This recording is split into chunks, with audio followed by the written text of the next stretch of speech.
The National Society for the Prevention of Cruelty to Animals, the NSPCA, has suggested that maybe 35 pitbull dogs are now being handed to them by their owners after the incident at the weekend in which a pitbull in Vista Park broke free and then killed an 8-year-old boy in the house next door. There have been huge calls for this breed of dog to be banned. Inspector Keshvi Nair is Public Relations Officer at the NSPCA. Inspector Nair, good afternoon to you. Is this true? 35 pitbulls being handed to you in just a few days? Good evening, Stephen. Yes, it is. Yesterday it was 35 pitbulls that was handed over to Bloemfontein SPCA. Today we received stats of 15 so far and counting. And I'm sure it's not just Bloemfontein SPCA that is dealing with the influx of pitbull dogs, specifically the pitbulls. I'm sure our other societies are also dealing with the same issue given the circumstances. Has anything like this ever happened before, where people just arrive and offer you their dogs? It must happen on a daily basis, but so many of one kind of dog?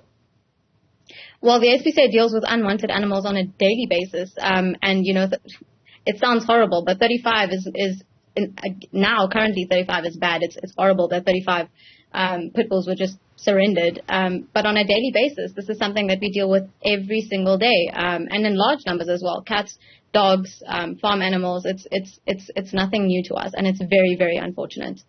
So what's going to happen to these dogs now? 35 pit bulls, they're quite dangerous dogs. I certainly want to try and keep 35 pit bulls on one property. I don't really know if I want to know the answer to this, but what are you going to do with them?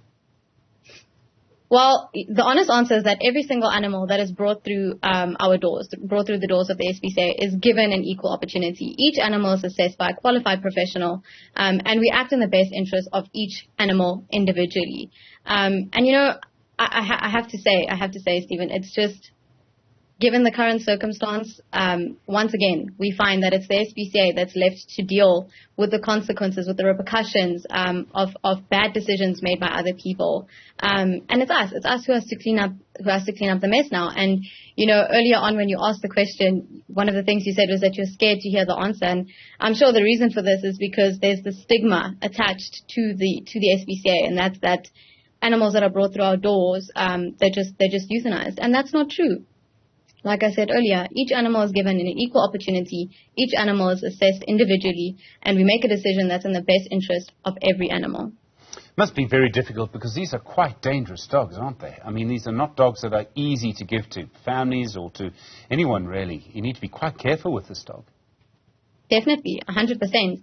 And, you know, given the circumstances, given the fact that there's a lot of limelight on dog attacks specifically, one thing that we've been speaking about quite a lot is responsible ownership. And, you know, when it comes to breeds of dogs, when it comes to pit bulls specifically, we need to deal with the facts. We need to accept the fact that the breed does have limitations. And when it comes to adopting out these animals, we have to be very, very careful. And the same applies to people who go out there and try to get these animals as pets. One of the reasons that we're in this mess now, and that we're seeing so much tragedy attached to dog attacks, is the fact that people are going out and acquiring pit bulls so that they can be used as weapons, and it's wrong. Responsible pet ownership is something that needs to be taken very seriously. This breed is something that needs to be taken very, very seriously. A lot of consideration needs to be put behind whether or not a pit bull is for you and your family. We've seen big calls for this dog breed to be banned. You'll know of a foundation based in the Eastern Cape that's running a petition. Do you think that should happen? I think it's a very complex situation. One thing that I will say for sure is that the NSPCA has never said that we support the banning of any breed of animal, of any breed of dog, of any species of animal. Breed-specific legislation comes with its own set of concerns.